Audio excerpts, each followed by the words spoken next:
I need 11,000 votes. To their credit, those Republicans said, no, we're not doing that. That crosses a line. When Trump called Governor Greg Abbott and Texas Republicans and said, boys, I need you to steal 5 seats, they said, does July work for you? Well, it does not work for us as Texas Democrats, because we recognize that this is not just about Texas. This is about ensuring that the voters get to determine the outcome of their next election. We are now facing threats. The threat that we're going to lose our jobs, the threat of financial keeping the job, and doing the job, you know that they are not worthy of public service. We as Democrats are standing up to ensure that the voices of every voter is lifted up in this next election cycle and that the next election is not stolen from them. Please know that we do not take lightly where we are with today's climate and the threat that the FBI come to get us. We proudly stand with Californians in this moment that when faced with Texas's steel, they have met it head on with courage and with a sense of urgency to protect the entire nation. We are running from nothing. We are running to the front lines.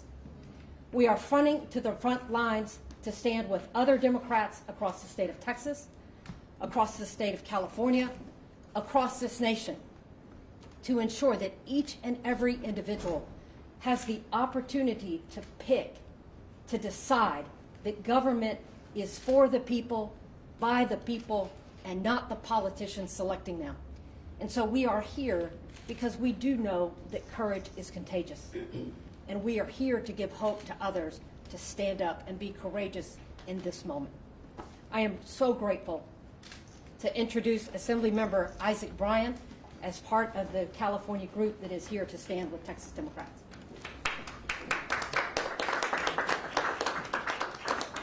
Thank you all for being here. I want to thank Representative Johnson and all of the members of the Texas delegation for their bravery and their courage. They are the example of what it means to be the best of America, the best of Texas. And we have your back here in California. I want to thank Governor Gavin Newsom for stepping into this moment with so much courage and so much strength. It takes a certain type of fortitude to stand up and say very plainly that we have had enough. We've had enough. I want to thank Speaker Robert Rivas for guiding the State Assembly through this moment and many other challenges this year with so much dignity, so much compassion, and so much of the care that is missing out of D.C. And of course, the same is true for Senator Mike McGuire, our pro tem in the Senate. Here in California, we recognize our responsibility to the 1 in 8 Americans who call California home, but we also recognize our responsibility to the country. That is why we pay over $80 billion in federal taxes that we don't get back. It's why we export food to every corner of this nation. It's why we export culture and storytelling. It's why we host students from around the country at the #1 public university in the world, UCLA. Oh.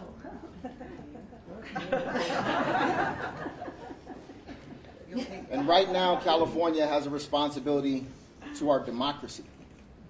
What is happening in Texas, what is being pushed out by the Trump administration beyond Texas, is something we thought we would never see, where people's lives, their representation, their participation is willingly stifled, violently stifled, in plans that did not include public opinion, that did not include public participation, and had a pure political goal.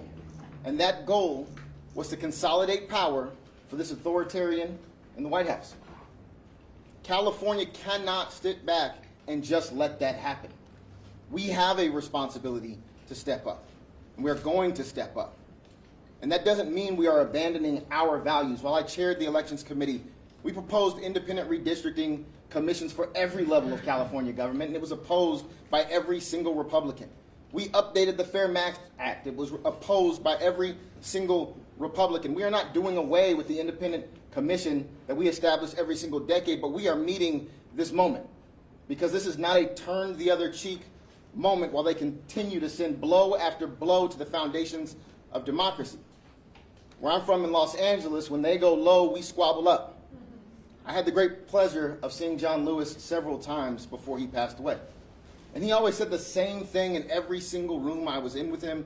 He said, if you see something that is not right, that is not fair, that is not just, you have a moral responsibility to do something about it. And that is what has brought us here today. And I have the great privilege of introducing the chair of the Senate Elections Committee, my colleague and my friend, Sabrina Cervantes.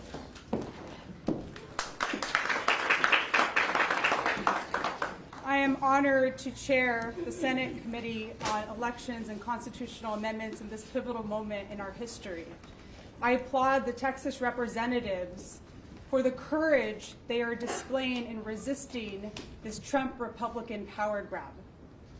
California did not start this fight. We are proud of our Citizens Redistricting Commission. It is a gold standard in our country. But this is an emergency that requires an emergency response. California stands ready to respond. We will not sit idle on the sidelines while our communities are torn apart. This is a path to end the chaos. I would like to call up our Speaker, Speaker Rivas. Well, good afternoon, everybody. And, since the moment that Donald Trump was sworn in as president, he has worked to change our country from a proud democracy to an authoritarian state. The stakes are high. That's why we are here this afternoon. They are that high. He's bullying universities to control what they teach. He's targeting news programs and late-night shows, attempting to control what we watch. And here in California, masked ICE agents, without badges, without identification, they're shoving people into unmarked cars, disappearing them into detention centers with no accountability, and too often, no way for families to even find their loved ones. And let's be clear, they're not going to stop with the most vulnerable people, our undocumented residents. History tells us that that is not how authoritarianism works. We are only 7 months into this presidency, 7 months. And the more power they get, the more they will take. And what will they do with this power? More immigration raids? More arrests? More crackdowns? More attacks on our freedoms? Well, certainly what we can expect are more negative consequences for every single American. Because of Trump's policies, millions of Californians will lose their health care. And so we have to stand up now. We have a responsibility here in California to stand up and defend our democracy. And I'm proud to stand here with the brave Democrats from Texas who are doing just that. Texas Republicans acting on direct orders from Donald Trump are redrawing congressional lines so that there is no way to dislodge them from power of Congress. No way to hold them accountable. No way to prevent them from doing whatever they want. Well, as Californians, we're here to say absolutely not. If they're trying to destroy our democracy, you're going to have to come through California. You have to come through California, where we are nearly 40 million strong in this state. We have the 4th largest economy in the world. And we have a proud tradition here in our state of standing up for the people's rights, of standing up for what is always in the best interest of our state and of this country. We will not allow Trump's Republican Party to rig this system and take permanent control of the U.S. House of Representatives. We are prepared, and we will fight fire with fire. And we will do whatever it takes to defend our democracy. California will do whatever it takes to protect the voices, to protect the votes, and to protect the rights of every single American. And now I'd like to introduce and welcome my partner in the State Senate, Pro Tem Mike McGuire.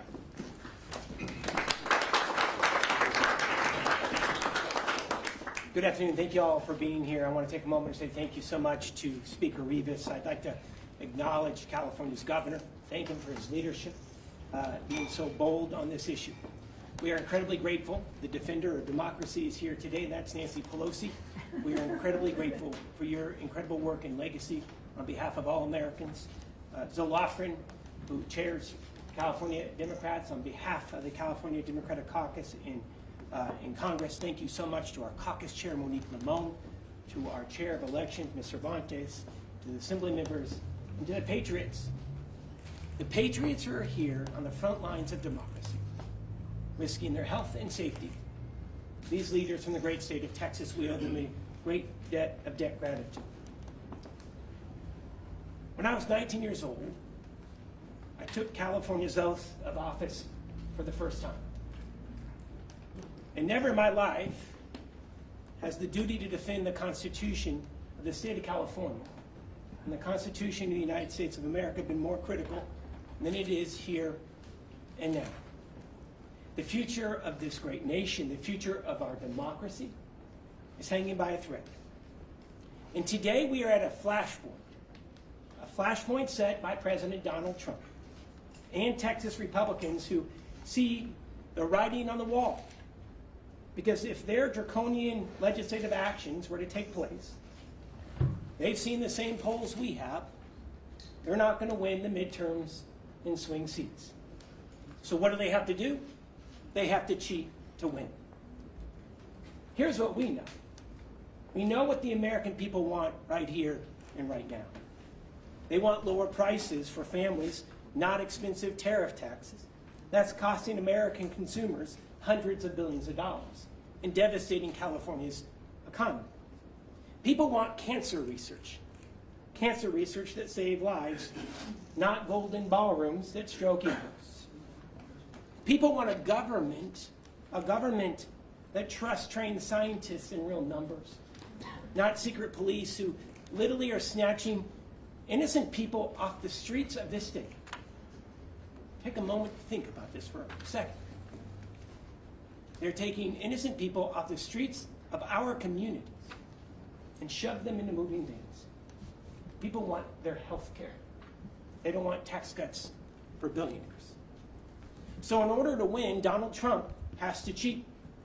And they've come up with this cynical ploy in Texas to be able to redraw congressional maps to silence working voters, to silence Latino and black voters, and to prop up an authoritarian presidency that is rotten to its core. All of us here, we've taken that same oath of office, and I don't mean to get emotional about it, but it's incredibly personal to each and every one of us. And that's why if Texas moves forward with this action, California has to be prepared to respond. It is our sacred responsibility to California, to our country, and we know that there is no bottom to Trump's dystopian plan. I'm firm in my belief that if the legislature puts a redistricting initiative on the ballot, I believe the people of the Golden State will do the right thing. I trust the voters of California more than I would ever trust Trump and his lackeys in Texas. You know, I've heard it mentioned before. Two wrongs don't make a right. The response that we have to be prepared for is not a wrong. It's not a wrong to stand up for the Constitution of this state and for the Constitution of the United States of America in the face of those who would destroy it for their own personal power and profit. It's not wrong to stand up to the billions in cuts that the president is proposing to health care here in California, to education, to our university system. Letting people vote is the right way to go about it. So is national redistricting that leads to independent maps all across the country, and it's wonderful to see the Republican congressional members in the state starting to see the light that Democrats have had for decades. I want to end it right here with this. We've had the honor to be able to talk with several of our colleagues from Texas who described that they're being tracked by the FBI. Leaders in the state of Texas are being tracked by the FBI. They're facing bomb threats, death threats, and that is after what we saw in Minnesota just 2 months ago. Republicans, Donald Trump, Greg Abbott, Texas Republican leaders, they have the power to stop the threats, to stop all of this. And that's the questions that the media should be asking. Why aren't they stopping this? Republicans in California also have the responsibility to see that their Republican leaders do just that. This isn't a fight. This is not a fight that California picked. But it's also not a fight that we are going to run from. When times are tough, you run towards the wildfire. And that's what we're going to be prepared to do. This country is hanging by a thread, as we know. We have the duty to protect it with an ironclad commitment that we all swore before God. It is now my honor to introduce Zoe Lofgren, who has been instrumental in this process. She is the elected chair of the California Democratic Congressional Delegation. Can we please give her a warm welcome? Well, thank you very much, Mike. You know, California Democratic Delegation has been long in favor of independent citizen commission. In fact, the commission drew our lines. We are not allowed to give them any input, and that was fine with us. I am the author of a bill in the House to require independent commissions in every state. And when Democrats were in the majority, and we had Ms. Pelosi as our speaker, we passed a bill that included independent commissions in every state. We did not get a single Republican vote for that, and the Republicans blocked it in the U.S. Senate. So we're not here trying to change or rig the system. We're here because Donald Trump and his Republican cohorts are trying to rig the system. They know that what they've done to the American people is deeply unpopular. They know that because of what they've done, stripping health care for more than 17 million Americans, to give tax cuts to billionaires, hurting California by increasing pollution, by stripping education funds, by stripping nutrition programs from the needy. That is very unpopular, and we cannot allow these elections to be rigged without a response. Now, the Democrats in California are happy with all our districts just as they are, but when we saw that Texas was going to create the most segregated map in Texas since the 60s to eliminate all of the minority districts that they could, so that they could create 5 Republican districts, we said, could we create a map that eliminated 5 Republican districts, but that was true to the Voting Rights Act? And we found that we could. And so as we went through the details of the possibilities, I'm happy to report that every single member of the California delegation is willing to support a plan to do that.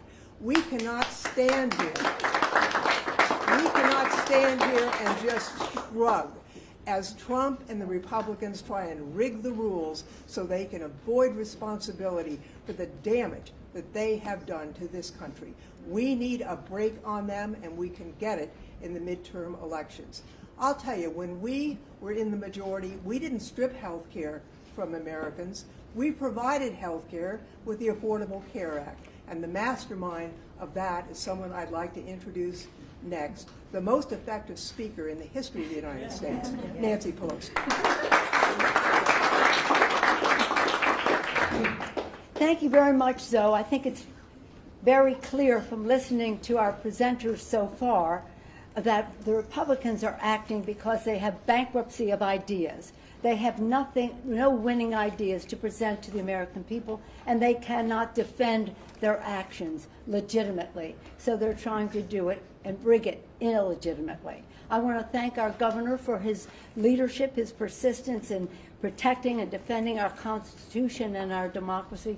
Thank you, Governor Newsom. It's an honor to be here with the Speaker of the Assembly and the President Pro Tem of the Senate of our legislature and hear their clear message about what this means to California, but more importantly, to our country. And I join them in welcoming the courageous members of the Texas delegation who are here. We thank you not only for your courage, but for your patriotism. For your patriotism. I've said to you before, at the beginning of our country, Thomas Paine said, the times have found us. Times found them to form a new country, to write a constitution, and the rest, thank God, they made it amendable. And now the times found Lincoln, then found Lincoln to save that country, the unity of that country. And now the times have found all of us, and especially our Texas delegation, to save our Constitution. I'm from Maryland originally, and I'm very proud that the national anthem was written there. And my favorite line in the anthem is, proof through the night that our flag was still there. We have a responsibility to prove through the night of this Trump administration, the darkness of it all, that our flag is still there with liberty and justice for all. And that is what I'm so proud of the leadership of all of our California delegation in Congress, but also our state legislature as well. Zoe Laughlin has led the way as the leader of our House Democrats from California in the unity that she mentioned about our delegation. And this is something that we're unified on to honor our oath of office to protect and defend the Constitution of the United States. The president has paved over the Rose Garden. He's paved over freedom of speech. He's paved over freedom of education. The list goes on and on. Independent judiciary, rule of law, pave it over. But we will not let, he's gone too far. We will not let him pave over free and fair elections in our country, starting with what he's trying to do in Texas, countering that. So this isn't two wrongs, or as was mentioned, it's not a wrong in what we're doing. This is self-defense for our democracy. They have hit out at our democracy, and we are here to defend it. I thank again our Texans for their leadership, for their courage, most of all for their patriotism. And now I'm very pleased to yield to our distinguished leader in all of this effort, someone who was right out there right from the start, who brings us together, making us so very proud, our Governor, Gavin Newsom. Thank you. Let me thank everybody for taking the time to be here, and let me welcome all of you to Governor Ronald Reagan's home. Reminded of Governor Reagan's last speech in the Oval Office, where he talked about the life force of new Americans. He talked about Lady Liberty's torch. And here we are, fast forward decades later, appropriately with a portrait of Ronald Reagan looking down on the President of the United States of America, Donald Trump, who's trying to light a torch on democracy. He's trying to roll back the last half century, wants to put America in reverse on LGBT rights, on voting rights, civil rights, on the rights of women and girls. We're here in that light at this profound and consequential moment. And we're here with 6 courageous leaders that they've been described from the Texas delegation. It is my privilege to have had now 2 delegations visit from Texas. And it's my honor to welcome all of you and to thank you for your courage. Thank you for faith and devotion to the cause that unites all of us across this country, regardless of party. And that are the enduring principles of our founding fathers. You know, we talked about the 249th anniversary of those principles. Next year we'll celebrate the 250th anniversary of those enduring principles, the best of the Roman Republic and Greek democracy, a system of co-equal branches of government. This notion of a system of checks and balances, popular sovereignty, all of that on the line, all of that at risk. And so I'm very sober and mindful of this moment. And as a consequence, we have taken our relationship to this moment very, very seriously. Had it not been for the courage of the Democratic representatives from Texas to stand tall and to stand up, to walk out, as is their right, as old a principle as American pie, the ability for a minority to walk out when it comes to the abuses of a majority. And they did just that to elevate not just their voices as representatives, but to elevate our voices, to call out the consequential nature of what's happening. What's happening in the United States of America is not normal. We cannot allow this to be considered normal. Please don't say it's surprising. When you say something is no longer surprising, you normalize it. This is shocking, what's happening. You heard Representative Johnson say it very powerfully and very clearly. And what more evidence did you need? You saw this take shape after Donald Trump tried to wreck the democracy after January 6th, where he dialed for 12,000 votes in Georgia. By a courageous leadership, regardless of party, that stood up against that tyranny.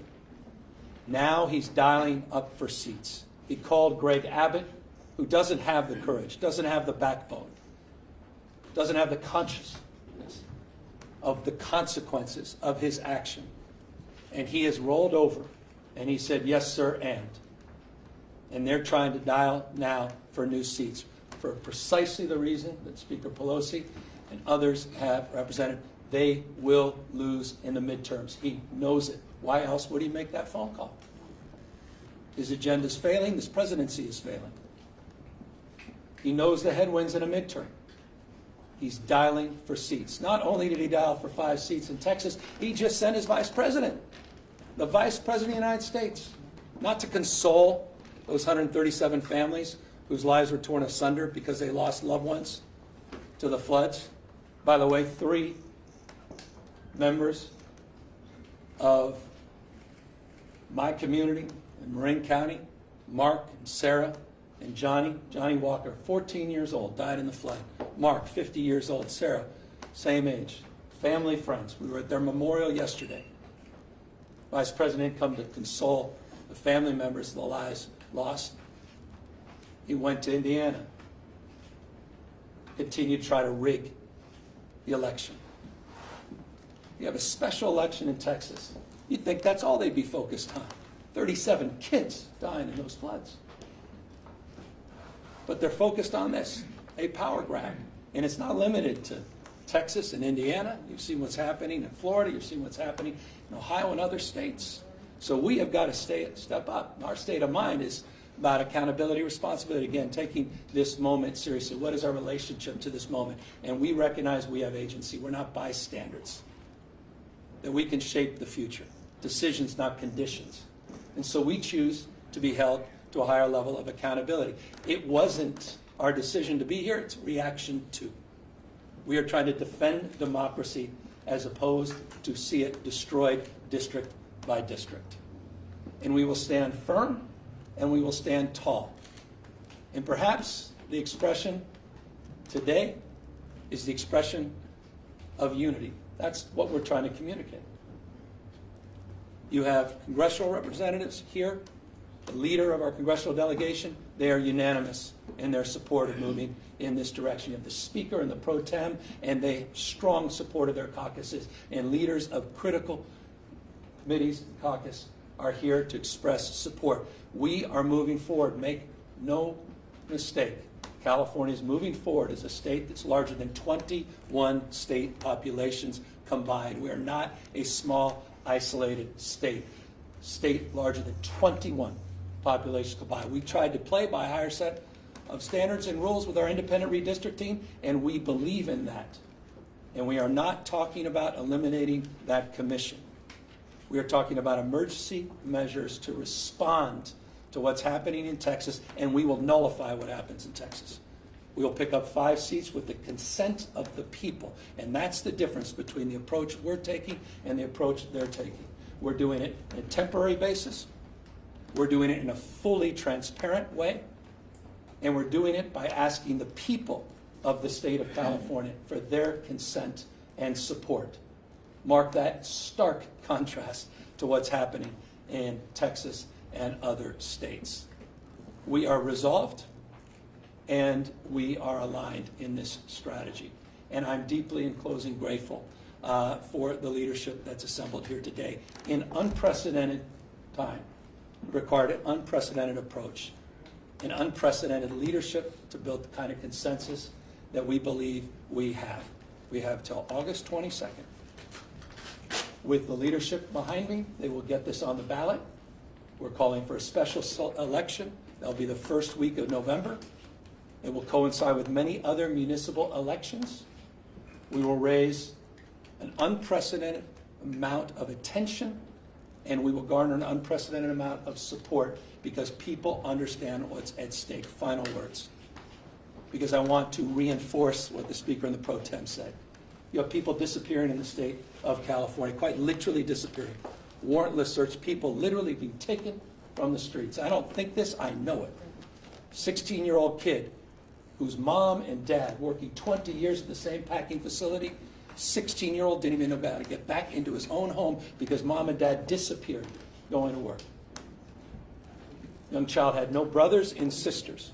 That's Trump's America. That's happening as we speak. The Guard has been federalized. And by the way, Donald Trump is continuing to federalize the National Guard through the election. Pause and consider what that may mean. There is nothing normal about this. Nothing normal about this. Conditioning aid, let me make this clear in front of the Texas delegation.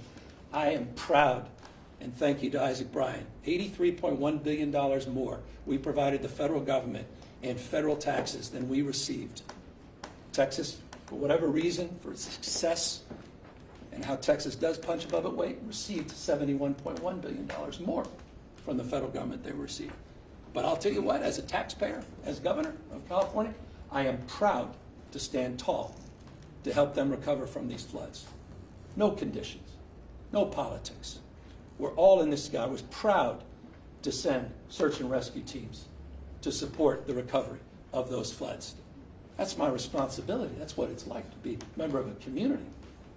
We're all in this together. The idea that we're even conditioning aid and allowing that conversation to persist, that's what's at stake with this conversation. It's not about lines, it's about drawing a line, and it's all about elevating a deeper consciousness of the line that Donald Trump continues to cross. It's not about him playing by a different set of rules. There are no rules for Donald Trump. This is a serious moment in American history. And so we are here to meet this moment head on. And we look forward to a successful campaign, and we look forward to continuing to do what we can to have the backs of these courageous leaders who are back here in the state of California, sharing their voice as we share their action and passion at peril that this democracy may not live. With that, we're here to answer any questions. Do you not want UCLA to settle with the Trump administration? Are you taking any actions to fight? Yeah, we'll sue. I mean, this is a separate topic, but it's not necessarily disconnected from this topic. Donald Trump today is trying to silence academic freedom. He's attacking one of the most important public institutions in the United States of America, one of the finest institutions of higher learning in the world, one of the great research institutions in this country, one of the reasons California is the tentpole of the U.S. economy, one of the reasons we have more scientists, engineers, more Nobel laureates than any other state in this nation. He has threatened us through extortion with a $1 billion fine unless we do his bidding. So as long as I'm governor, I will stand tall and push back against that. And I believe every member of California legislature feels the same way. We will not be complicit in this kind of attack on academic freedom on this extraordinary public institution. We are not like some of those other institutions that have followed a different path. Governor, given the timeline that you've mentioned on the special election, it sounds like the California legislature will have 5 days to basically set the election.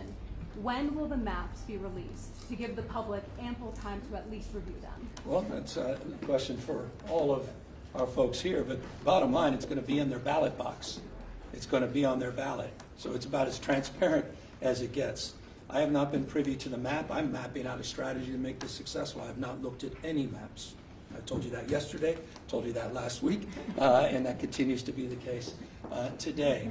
as it relates to that map and that process that's going through. By the way, it's very transparent because these are familiar maps. The independent redistricting has taken over 10,000 hours of testimony and public comment over the years, and they've bandied about many of these maps that have been seen before. So it's a very familiar process. It's not a very complicated process. It may appear to be, but it's not. But the process we want to make very transparent, and that's the idea of putting the maps on the ballot. And that was something for me was a red line. And it's something that I think is foundational in terms of this effort. So does it not matter what people think then in the 5 days that the legislature has the time? I mean, this is for really legislative leaders. Is 5 days an adequate enough time for the public to review what you will present to them on the ballot? So I can tell you this, Ashley, that maps we anticipate will be available next week. Our work began with the work that was already done, as the governor just mentioned, by our independent redistricting commission. Once these maps are released, voters will have the opportunity.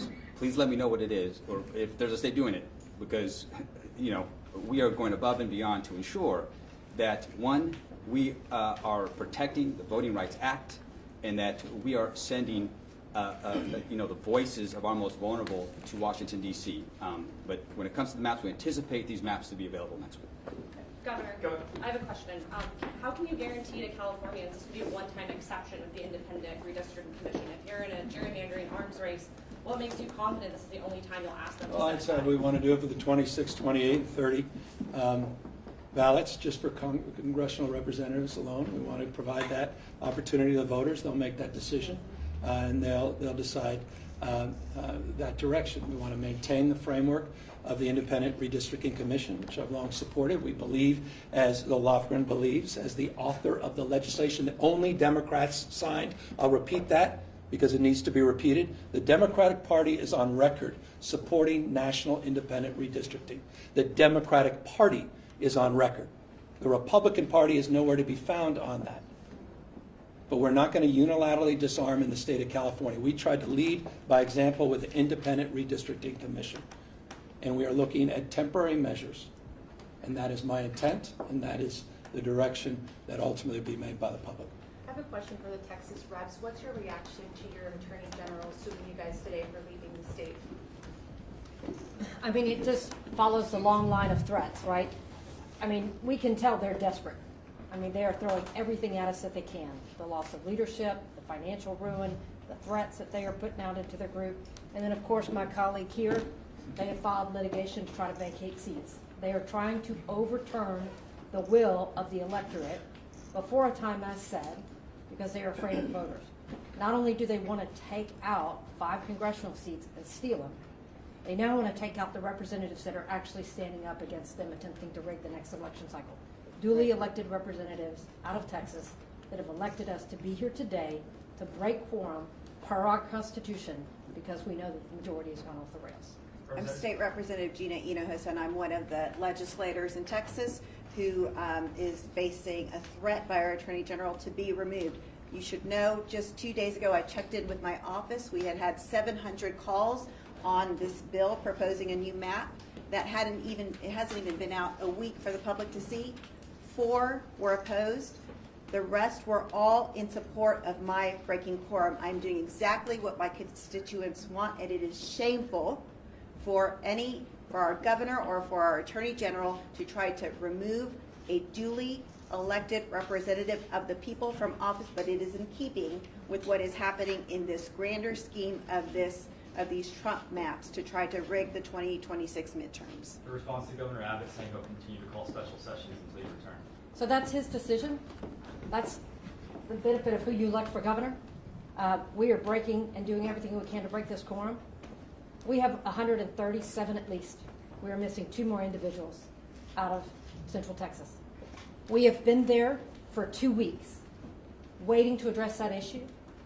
They only put 1 bill up for us to debate in the House, and it was redistricting.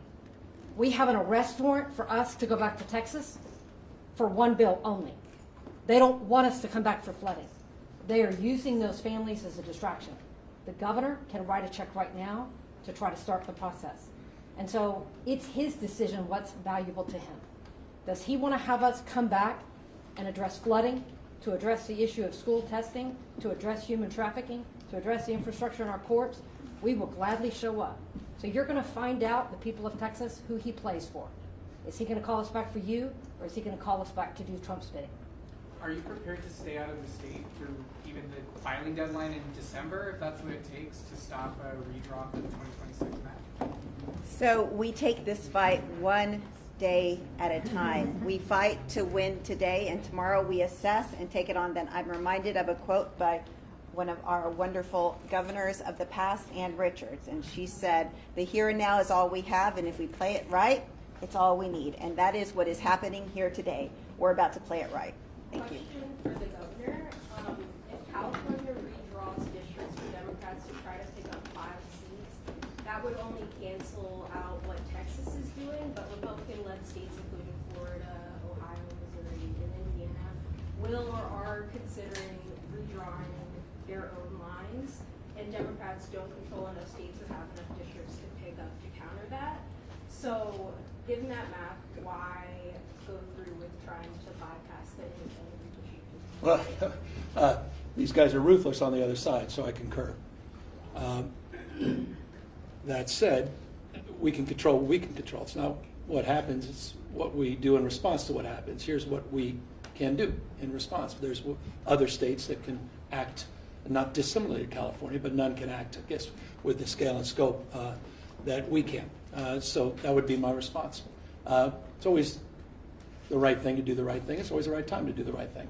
And our response is what we can control, and we can encourage others through the power of emulation to consider the approach that we've taken based upon their unique circumstances. Most states don't have independent redistricting.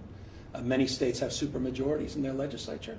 There are a number of other states, as you know, that are considering democratically led states and not just Republican-led states that are considering similar actions, but we're not going to unilaterally disarm.